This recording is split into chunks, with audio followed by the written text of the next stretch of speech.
నీవు పుట్టి ఉండని ఎడల మేల, నీవు పుట్టి ఉండని ఎడల మేల. ఇదేంటండి పుట్టి ఉండకపోతే మేలేంటండి? మనం ఇప్పటివరకు పుడితే మేలు అనుకున్నాం, పుట్టి ఉండకపోతే మేలేంటండి? పుట్టి ఉండకపోయినా సరే మేలుందా అని దీని యొక్క పాఠం యొక్క అర్థం అండి. కనబడితేనో పుడితేనో మనం మనిషి అనుకుంటాం, కానీ తల్లి గర్భం నుండి రావడమే పుట్టుక అనుకుంటున్నాం మనం. కానీ పుట్టక ముందు కూడా మనుషులు ఉన్నారని బైబిల్ చెప్తుందండి. మనిషి పుట్టక ముందు కూడా మనుషులు ఉన్నారని బైబిల్ చెప్తుందండి. ఏమండి, ఏ మనిషిని అడిగినా చెప్పగలరండి మనిషి పుట్టక ముందు మనుషులు ఉన్నారని? ఎవరైనా చెప్పగలరండి? ఏ గ్రంథాలైనా చెప్పగలరు అంటేనండి ఏది చెప్పలేదు, ఏ మనిషి చెప్పలేడు. ఏదైనా చెప్పాలంటే వన్ అండ్ ఓన్లీ బైబిల్, దైవ గ్రంథం మాత్రమే చెప్పాలండి. అది చెప్తేనే 100% గ్యారంటీ అండి. మనిషి యొక్క జీవితంలో ప్రతి దాని ఆదిని తెలియజేసేది దైవ గ్రంథం అనే బైబిల్ అనండి. అయితే ఇప్పటివరకు మనం ఏం నేర్చుకుంటాం అంటేనండి, మనిషి పుడితేనే జీవితం ఉంది, పుట్టకపోతే జీవితం లేదని మనకు తెలుసు, అందరికీ తెలుసు. నాస్తికున్న, దేవుని నమ్మని వారిని అడిగినా, నమ్మిన వారిని అడిగినా, అన్యుల్ని అడిగినా, క్రైస్తవులను అడిగినా, ఎవరిని అడిగినా ఏం చెప్తారండి? మనిషి పుడితేనే జీవితం ఉందయా, లేకపోతే లేదయా అంటారండి. కానీ బైబిల్ ఏం చెప్తుందంటేనండి, పుట్టకపోయినా మనుషులు ఉన్నారని చెప్తుందండి బైబిల్ అండి.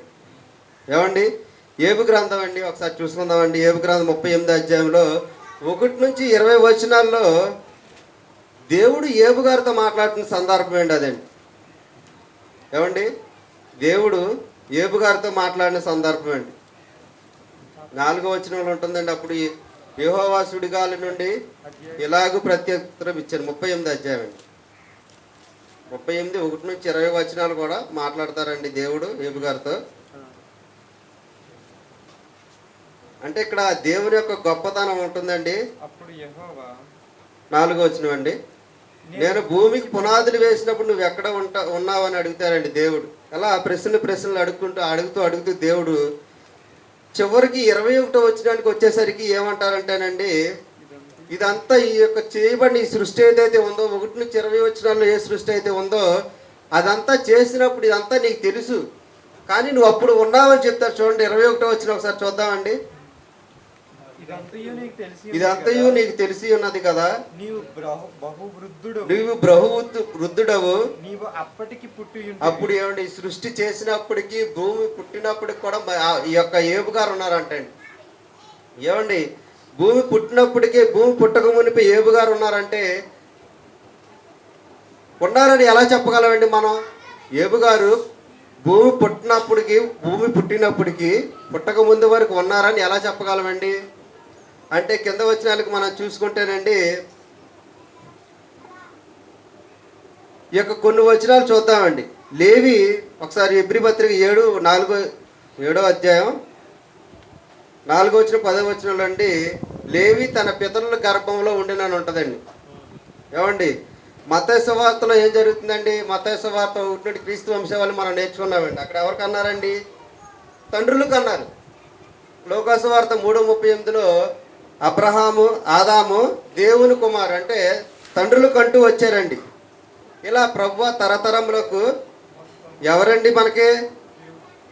దేవా నీవే నివాస స్థలము. అంటే పుట్టకముందు తల్లి గర్భంలో 9 నెలలు తల్లి గర్భంలో ఉన్నామండి. తర్వాత ఎక్కడ ఉన్నామండి?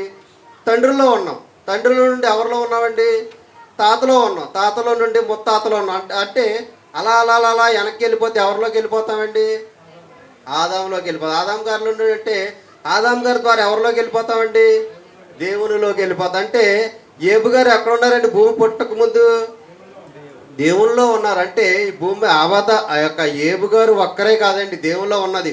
ఈ సృష్టి పుట్టక ముందు మనం కూడా దేవుల్లోనే ఉన్నామండి.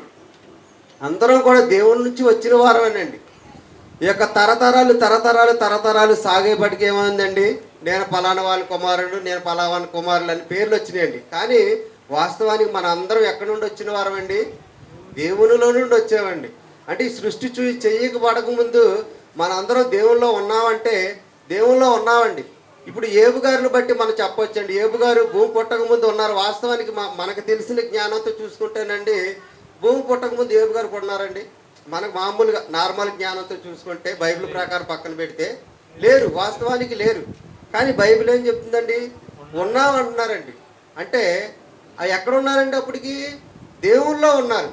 అలాగే మనం కూడా ఈ సృష్టి అనేది కలగజేయక ముందు మనం కూడా ఎక్కడ ఉన్నామండి?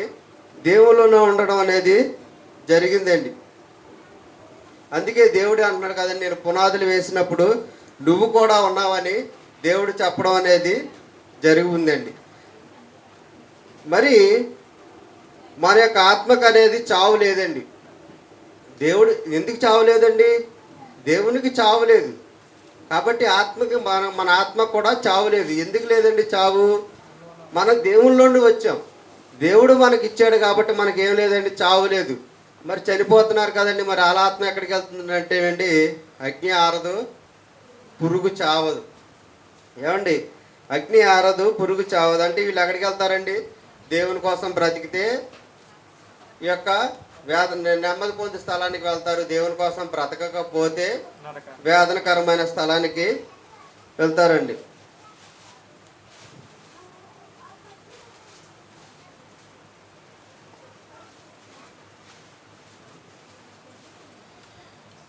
ఇలా పుట్టామండి, భూమి మీద పుట్టాం.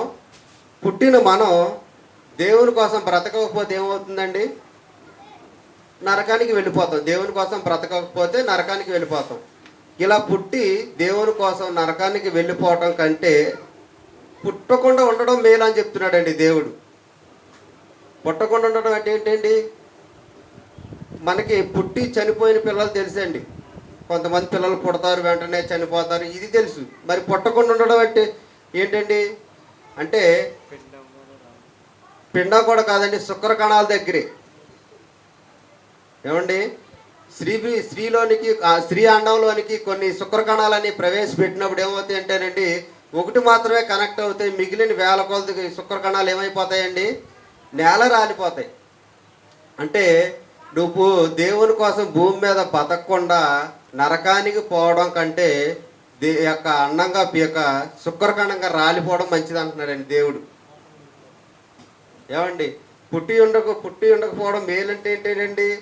పుట్టి నరకానికి వెళ్ళిపోతే సుఖమే ఉందని దీని యొక్క భావం అండి. పుట్టడం వల్ల దేవుని కోసం బ్రతకలేదు, మన కోసం మనం బ్రతుకుతున్నాం. అదేవిధంగా ఏనాడు కూడా దేవుని యొక్క కార్యక్రమాల్లో పాల్గొనలేదండి. మనకు నచ్చినట్టు అంటే తినచ్చు త్రాగుచు లోకానుసారుల వలె లోకంలో తిరుగుతున్నాం. కాబట్టి అలా తిరిగితే ఏమవుతుందండి?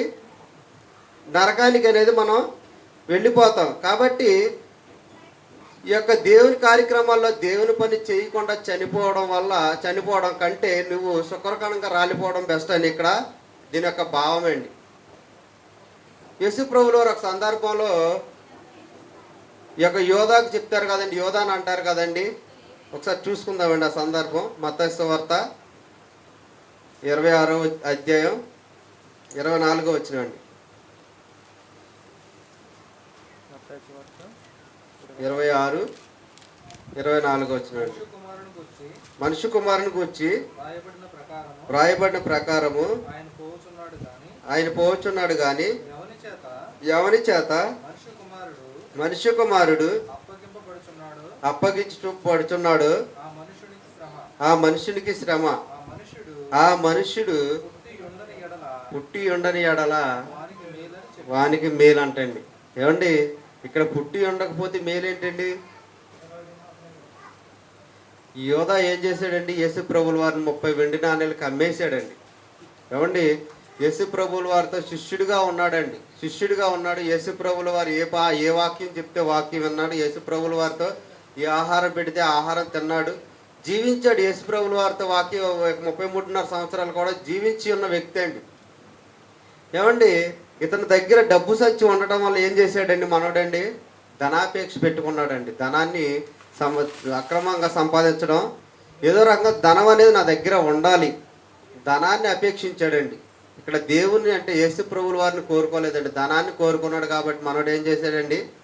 ధనాపేక్ష వలన యేసు ప్రభుల వారిని ఏం చేయగలిగాడండి? అమ్మేశాడండి. 30 వెండి నాణేలకు అమ్మేశాడండి. ఏమండి, ధనాపేక్ష అనేది ఎంత ఘోరమైనది అంటేనండి, సమస్తమైన కీడులకు మూలం అంటండి. 1-2 కీడులు కాదండి, సమస్తమైన కీడులు. అంటే ప్రతి కీడుకు మూలం ధనమండి. ఏమండి, మనిషి బ్రతకాలన్నా, మనిషి చనిపోవాలన్నా, అదేవిధంగా ఏది చేయాలన్నా, మనిషిని చంపేయాలన్నా సరే ధనమేనండి. ఏమండి అడుగు భూమి కోసం అన్నదమ్ములు కొట్టుకుని చనిపోయిన వాళ్ళు ఉన్నారండి.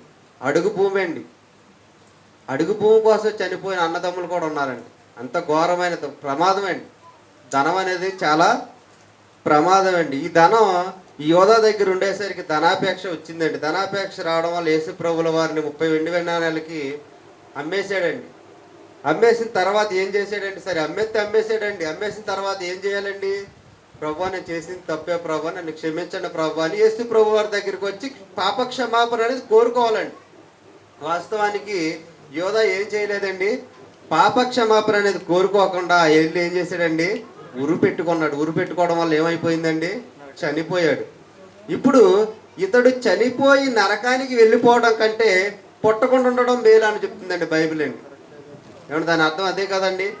నువ్వు దేవుని కోసం బ్రతకకుండా చనిపోవడం కంటే నువ్వు అసలు పుట్టకుండా ఉండడం మేలని, అంటే శుక్రకణంగా రాలిపోవడం మేలని యొక్క దేవుని యొక్క మాటలో చెప్పడం అనేది జరుగుతుందండి. మరి ఏమిటంటే ఆ మేలు?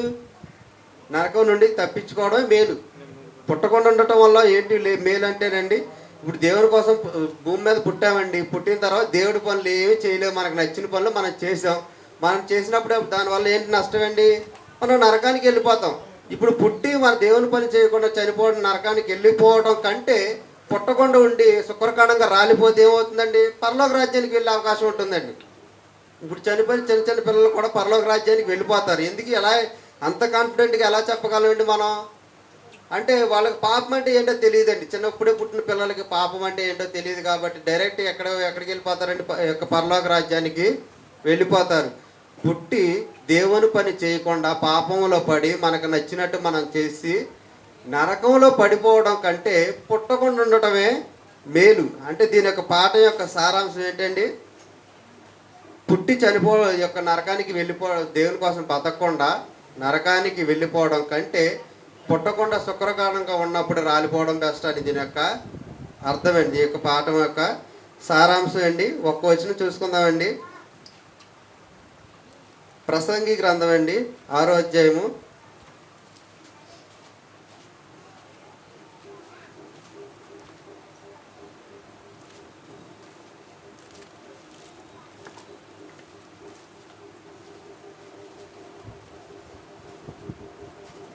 3-5 వచనాలండి.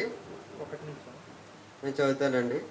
ఒకడు 100 మంది పిల్లలను కని దీర్ఘాయుష్మంతుడే చిరకాలము జీవించినను. 100 మంది పిల్లలకు అన్నాడండి. ఒక అతను 100 మంది అంటే 100 మంది పిల్లలకు అన్నాడండి. చిరకాలం జీవించాడండి. ఒక 1000 సంవత్సరాలు జీవించాడు అనుకుందామండి.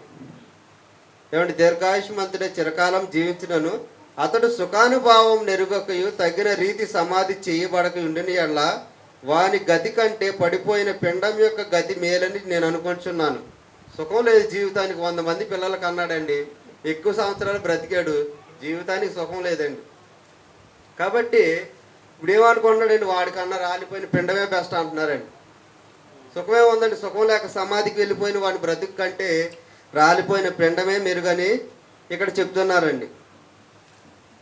అది లేబిడితో వచ్చి చీకట్లో పోవును, దాని యొక్క పేరు చీకటి చేత కమ్మబడిను. అది సూర్యుని చూచినది కాదు. ఏ సంగ అంటే పిండం ఎలా వస్తుందండి? గర్భంలో ఉంటుంది. పిండానికి వెలుగు తెలియదు. గర్భంలో అంతా చీకటిగానే ఉంటుంది కదండి. చీకటి వచ్చి రాలిపోతుంది. రాలిపోయినప్పుడు కూడా చీకటిగానే ఉంటుంది. ఎందుకంటే చనిపోతుంది కదా. చనిపోతుంది కాబట్టి దానికి చీకటిగానే కనబడుతుంది. బయటకు వచ్చినా చీకటే, లోపల ఉన్నా చీకటే. కాబట్టి చీకటి దాన్ని కమ్ముకొనును. 4వ వచనం అండి. 5వ వచనం. అది సూర్యుని చూచినది కాదు, ఏ సంగతియు దానికి తెలియదు.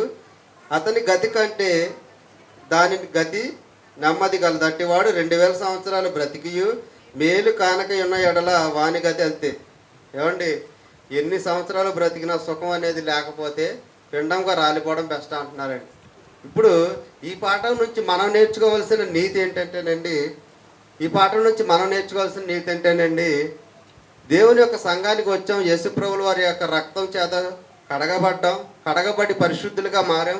పరిశుద్ధులుగా మారిన మనం ఏం చేయాలంటేనండి, దాని యొక్క పరిశుద్ధతను కొనసాగించాలండి. మధ్యలో ఆపేస్తే ఏమవుతుందండి? అపవాదం అనేది మనల్ని ఆవరించి ఏమవుతుందండి? నరకానికి పాత్రులు అయిపోతామండి. నరకానికి మన పాత్రులు అయిపోతే మన సంఘానికి వచ్చిన ఒకటి, లోకాల్లో ఉన్న ఒకటేనండి. మన బ్రతుకులు అనేది మార్పు లేనప్పుడు సంఘముకు వచ్చిన ఒకటి రాకపోయినా ఒకటేనండి. కాబట్టి ప్రియమైన దేవుని పిల్లలారు, మనం ఈ పాఠం ద్వారా ఏం నేర్చుకోవాలంటేనండి, బ్రతికినంత కాలంలో దేవుని పని చేయాలండి. మనకున్న దాంట్లో మనకున్న ఓపిక చొప్పున దేవుని యొక్క పనిని చేయాలండి. ఒకవేళ అలా చేయకపోతే ఏమంటున్నారండి, శుక్రకాండంగా రాలిపోవడం బెస్ట్ అని చెప్తున్నారండి. కాబట్టి మన ఓపిక ఉన్నంత వరకు ఏం చేయాలండి, దేవుని యొక్క పనిని మనం చేయాలండి. ఇంతటితో మనకి BB1 అండి, BB1 లెసన్స్ పూర్తవుతాయండి. తర్వాత లక్ష్మీ అక్క గారు కొన్ని పాఠాలు చెప్తారు, సార్ ఒక పాఠం చెప్తారు. ఈ 20 పాఠాలు ఈ రోజుతో పూర్తి అయిపోతాయండి. వచ్చే వారం ఎగ్జామ్ ఉంటుందండి. అందరూ ఎగ్జామ్కి హాజరు కావాలని, చదివినా చదవకపోయినా మనకున్న జ్ఞానంతో అక్కడ పేపర్ ముందు పెడదామండి. ఏమండి, ఇన్ని సంవత్సరాలు నేర్చుకున్న దాంట్లో కొంత జ్ఞానాన్ని, మనకు తెలిసిన జ్ఞానాన్ని పెడదాం. ప్రసాద్ గారు ఏంటి మూసుకున్నారు ఏమండి, వారం చదివితే సరిపోద్దండి. అంటే మనకి మెటీరియల్ చూస్తేనండి అర్థవంతంగానే ఉందండి, అర్థవంతంగా ఉంది, ఈజీగా ఉంది. దాంట్లో ఇంకో ఆప్షన్ ఏంటంటే 10 పాయింట్లు రాయమన్నారండి, మొత్తం రాయమని లేదండి. అంటే మనకి ఏం అర్థమైందో దాన్ని తీసుకొచ్చి పేపర్ మీద పెడితే చాలండి, అంతే కదండి. కాబట్టి దయచేసి అందరూ పరీక్ష రాయండి, దేవుని యొక్క జ్ఞానాన్ని పొందండి. దేవుని నామానికి మహిమ కలుగును కాకండి. ప్రార్థన చేసుకుందాం. ప్రియ పరలోకమందున మా కన్న తండ్రి, ఇప్పటివరకు తండ్రి మీ పిల్లలకు కొన్ని మాటలు చెప్పాను తండ్రి. మీరు నాకు ఇచ్చిన జ్ఞానాన్ని బట్టి మీకే కృతజ్ఞతాస్తుతులు చెల్లిస్తున్నాను తండ్రి. ఇక్కడ ఉన్న ప్రతి ఒక్క పిల్లవారు కూడా, ప్రతి ఒక్కరు కూడా తండ్రి మీ యొక్క పరీక్ష రాసి మీ యొక్క బైబిల్ జ్ఞానాన్ని, మహాజ్ఞానాన్ని నేర్చుకోవడానికి ప్రతి ఒక్క బిడ్డకు తండ్రి అర్హతను కల్పించండి తండ్రి. అయా ఇన్ని రోజులు తండ్రి మీ యొక్క గొప్పతనం మీరు తెలుసుకోలేక తండ్రి మేము పాపమని ఊబిలో పడిపోయాం తండ్రి. అయా మీరు రోజుకి తండ్రి మీ యొక్క జ్ఞానాన్ని మాకు నేర్పిస్తున్నారు. మీ యొక్క జ్ఞానాన్ని నేర్చుకున్న మేము దాన్ని విడిచిపెట్టకుండా తండ్రి వాక్యంలో తండ్రి పరిపూర్ణమై అవ్వడానికి, పరిపూర్ణంగా బ్రతకడానికి మీ కృప మా అందరికి సహాయం దయచేయమని మా ప్రభును మా రక్షకుడైన యేసుక్రీస్తు ప్రభుల వారి ద్వారా అడిగి వేడుకున్నాం అక్కన తండ్రి. ఆమేన్.